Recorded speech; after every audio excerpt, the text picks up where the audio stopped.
Hello sir. I have chosen this topic, interface of Python with MySQL. We have done the programming in Python. Different type of application can be made in Python, and simultaneously in MySQL we can maintain database. But operation of database is not very easy for a layman. So data can be entered in MySQL, but it needs some expertise of the subject of this topic, MySQL. So the work of programmer is to facilitate the advantages of database, how the database can be maintained, how the table can be made, how the data can be entered in database. So all these facilities, if these are given in some easy form with the help of some programming advantages of the Python, then this is the use of interface. We operate all this data that is stored in some server with the help of programming language Python. It needs some connectivity. So in this part we will go through how the connectivity can be established in between Python program, and how can we operate from Python program the database that we have already made in MySQL. So this is the use of this connectivity. So for this purpose, to connect Python with MySQL, you need a library. The name of library is MySQL connector. How this library can be installed in your computer, that I will make in a separate video. And right now I am telling you, suppose this library is installed in your system. Now how you will use this library for connecting Python with MySQL. Suppose this is your Python screen. So first of all, you will have to import this package. Import MySQL.connector.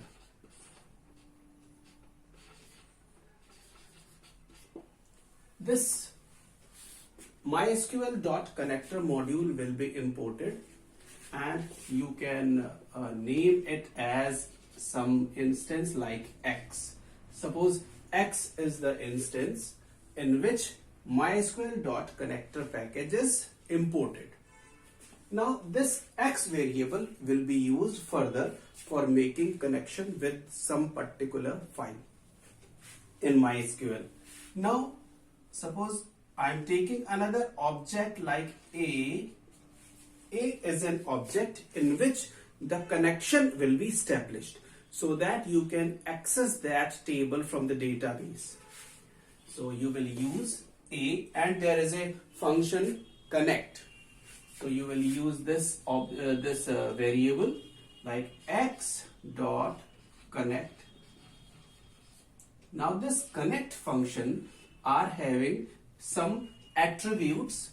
4 different attributes you will use in this connect function. The first is host. Host means कि in MySQL the data is stored. So data is stored in your particular system, in a standalone system, or it is somewhere else in database server.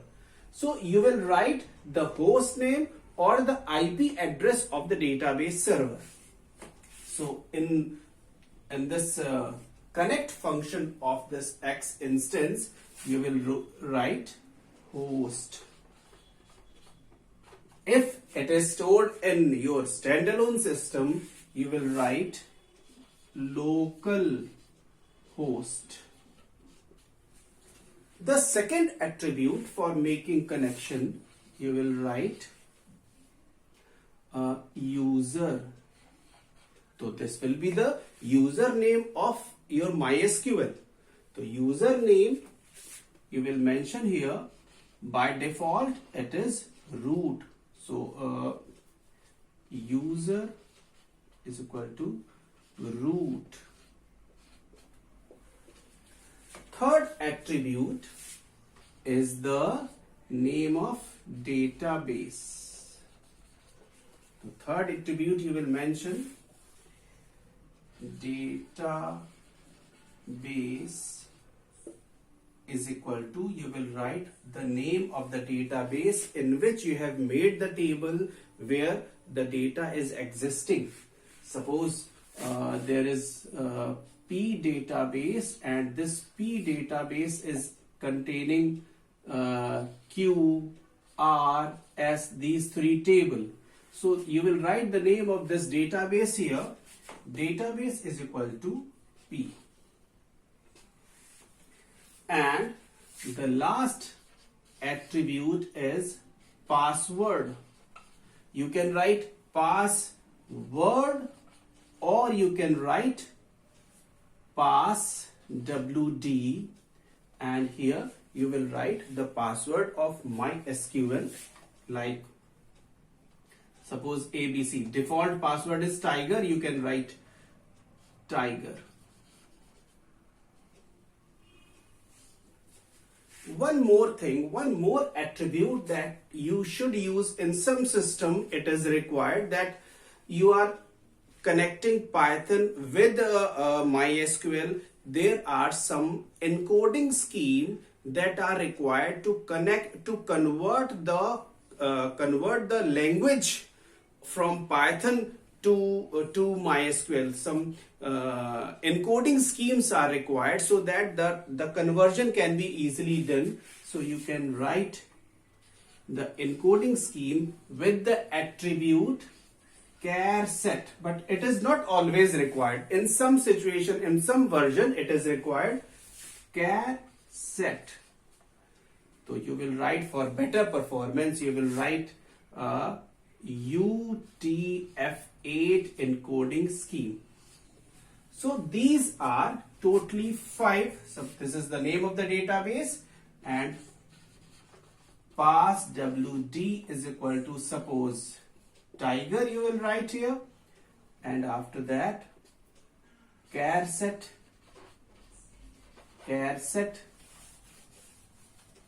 is equal to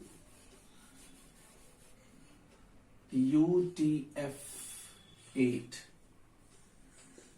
in double quote, and now this braces will be closed.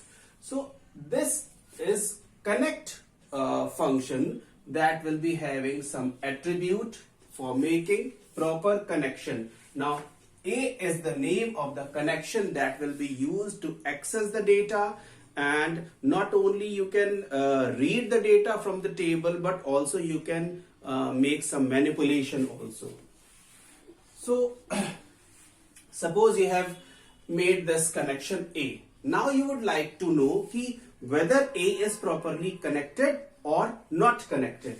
So there is a function that will be used. A, suppose I'm checking this whether the connection is done or not.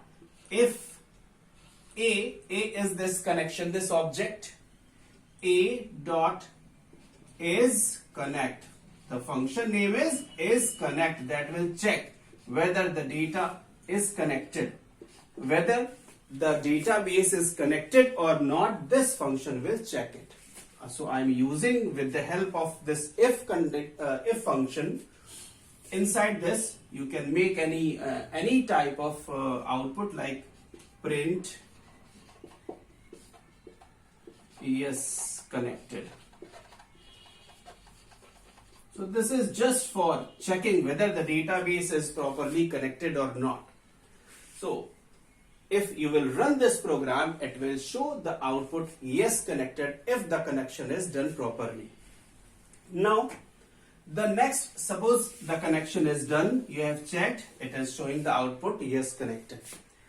So suppose there is a database P and a table, I'm writing here database P and the table is T.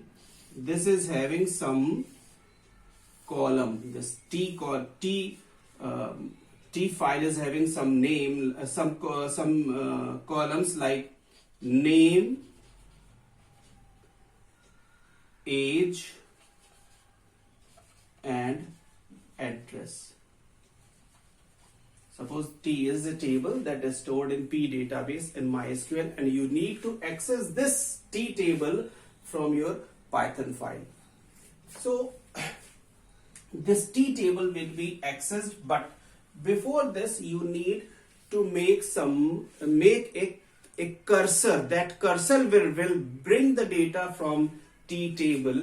So suppose the syntax of making a cursor is a variable name like D is equal to A dot cursor. Now A is the object that is made the connection, and cursor is the function that will make this instance D as a cursor. Now D will fetch the data from table T, and simultaneously as you are working from the table, the data will be sent to D. This cursor is made. Now the next step is, with the help of this cursor, you will create a query. Now the cursor is made. Now it is required that with the help of this cursor we will execute the query. Name of cursor is D dot execute. So execute will execute the MySQL query over here and bring the data. For example, suppose the name of table is T. So select asterisk from T. Suppose the name of table is T. So inside this code, double quote, you will write the query. The query will be executed and it will be stored in D cursor, in cursor D. Now the next is, data is stored in D. You will have to bring and store in some variable. Suppose I am taking one variable E, and it will take data to D dot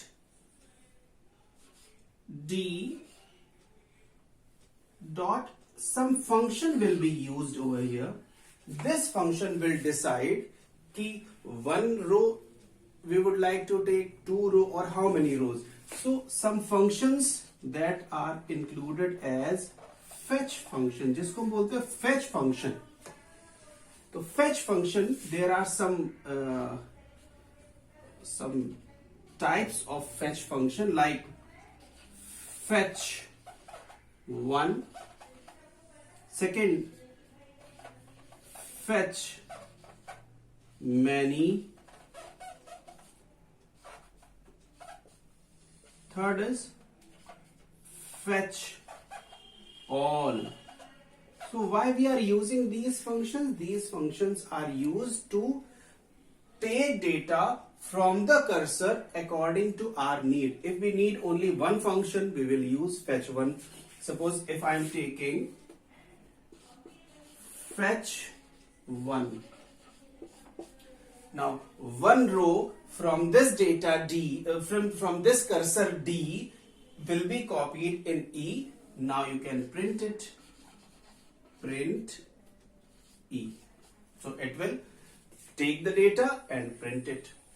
In case you need more than one data, so you can use fetch many.